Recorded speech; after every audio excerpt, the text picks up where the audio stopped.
In this video, we are going to talk about teaching the alphabet. In Spanish and obviously in the other languages as well, one of the first things that we do is teaching the alphabet. And the main reason why we do that is that obviously it's going to help us with the pronunciation, it's going to help us to talk, and also it will help us to read. Like everything else, when we teach the language, the idea is to make it as interesting and as fun as possible for our students.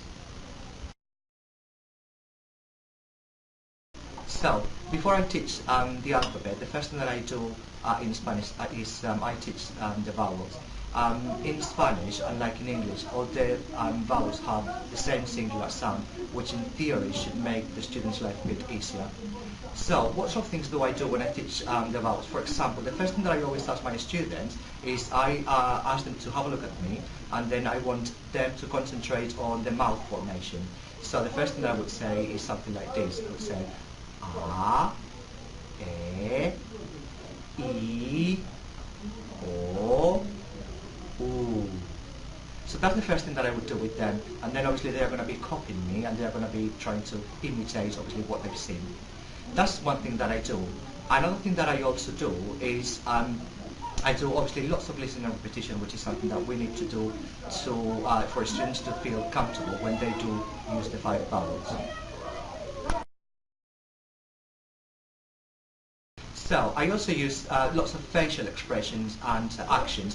For example, to teach the 5 vowels, I would say A, E, I, O, U. So, I also do things like I play lots of different games, and for example, once we've practiced a little bit, I could say to the student, okay, so if I say A, you say A. If I say A, you say A. If I say I, you say I, and so on. Obviously, it can get a bit more difficult. I could say, if I say A, you say A. Or if I say I, then you say I. So that makes it a bit more difficult, it's a bit more challenging for the students. One of the things that I do as well with the Spanish is I sing a song. I suppose that some of you will be familiar with an old song, which is something like ba ba ba ba ba ba. So, what I did in Spanish is using the same song, then I have done, obviously, I have adapted that song, and then I created my own version using the 5 vowels, and that it would go something like this. It would say A, E, I, O, U. Estas son las 5 vocales. A, E, I, O, U, verás qué fáciles son. And then obviously you can make that a bit faster, or you can make it a bit slower. So you could say A, E, I, O, U, son las 5 vocales. A, E, I, O, U, verás qué fáciles son. And then students obviously can repeat that, and you can make it backwards as well. So you could go from the beginning to the end, or from the end to the beginning. So you could say A, E, I, O, U, or you could then say U, O, and then just go backwards.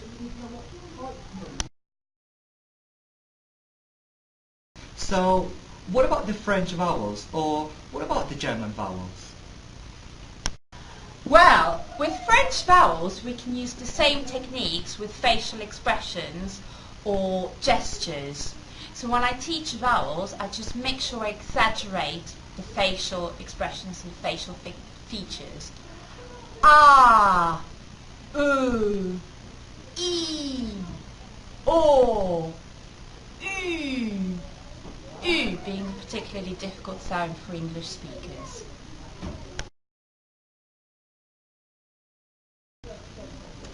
So, in German, the vowels are very similar. So again, all the techniques and strategies we've spoken about still apply. So when you're practicing them, you can do it in the same way. A, E, I, O, U. And in German, each vowel retains its sounds. However, we also have umlauts on some vowels that change the sound. So when we do talk about the alphabet, it's important to practice the different sounds. So A with an umlaut becomes E, O becomes U becomes U. So every time I make students practice those sounds, I also reinforce it with this gesture. So as you can see, I've just been listening carefully to the German vowels, and they are very, very similar to the Spanish vowels as well, aren't they? Okay, so that's going to be a very good thing if by any chance you've got students who perhaps do two languages, as we do, for example, in this school, when in year 7, for example, they do one language, like perhaps it is Spanish, and then they do a second language, German. That's always going to be very useful for the students. Okay, so we move on then, and once you've taught the vowels, what I normally do is then I teach the rest of the alphabet. Now, if you are familiar with the Spanish alphabet and you've been teaching Spanish for some time, then obviously you will be familiar with the idea that some of the consonants now, they have gone. For example, we used to have the consonant che, which was formed by the letter C and H. That doesn't count as a consonant anymore. And also we have the consonant which was formed by the double L and was called eye. That has gone as well. That means that now in the Spanish alphabet we have 27 letters.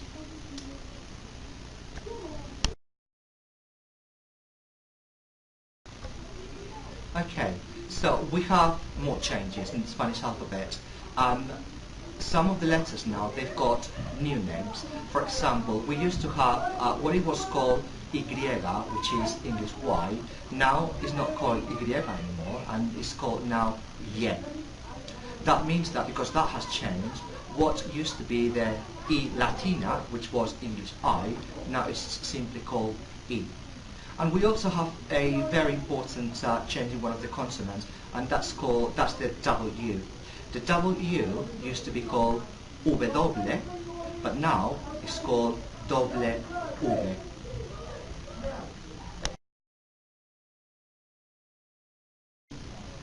So, this is now the Spanish alphabet. We've got A, B, C, D, E, F, G, H, I, J, K, L, M,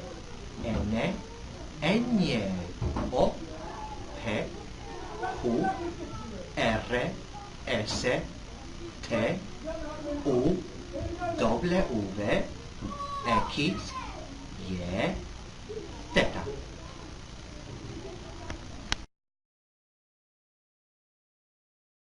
So, here's a piece of advice. If you and when you teach the alphabet, you will see that there are some consonants in Spanish, or some of the letters in the Spanish alphabet that students find most difficult. Now, they are G, H, J, W,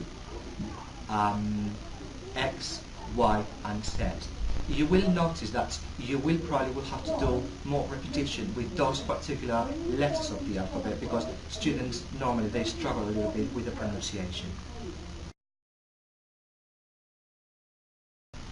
So this is the Spanish alphabet, but what about the French alphabet?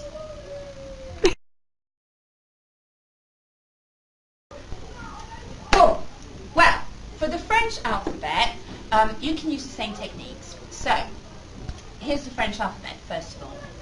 A, B, C, D, E, F, G, H, I, J, K, L, M, N, O, P, Q, R, S, T, U, V, W, X, Y, Z.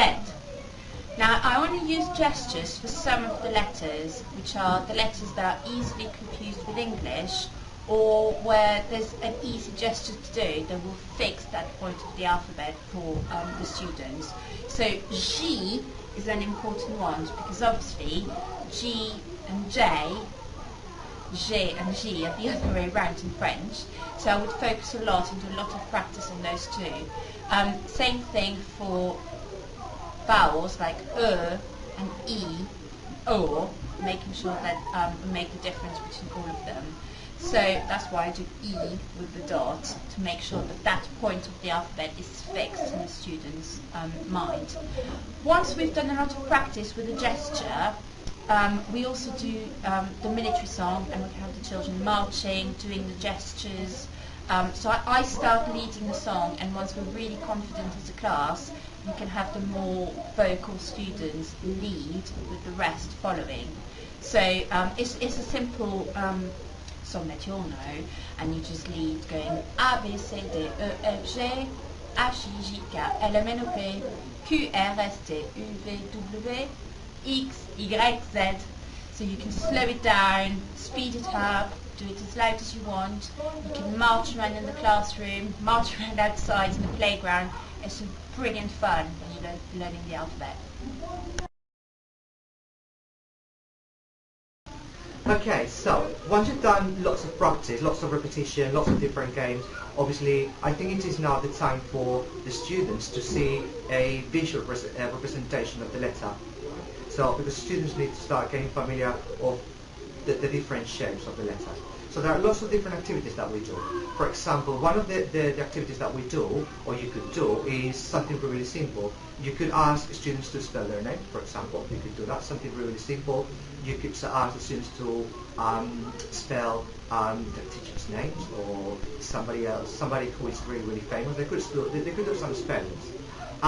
But when students have to see the letter, the actual letter, I do, for example, an activity where I ask the students to stand up, and then I say to them, right, in Spanish I say, ahora levántate, mira por la clase, busca la letra J.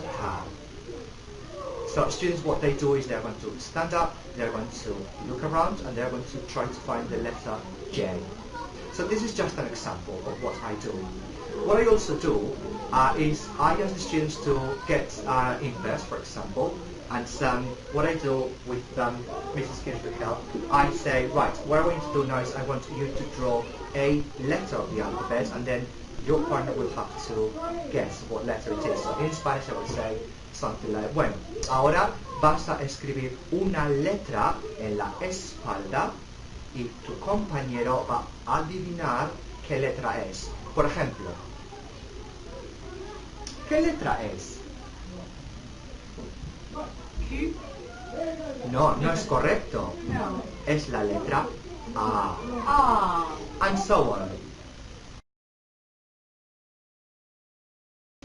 So, hopefully in this video you will have learned lots of different strategies that we use when we teach the alphabet in any sort of language. What we also do once we have reinforced the use of the alphabet is we do a lot of work on phonics, but that's another video.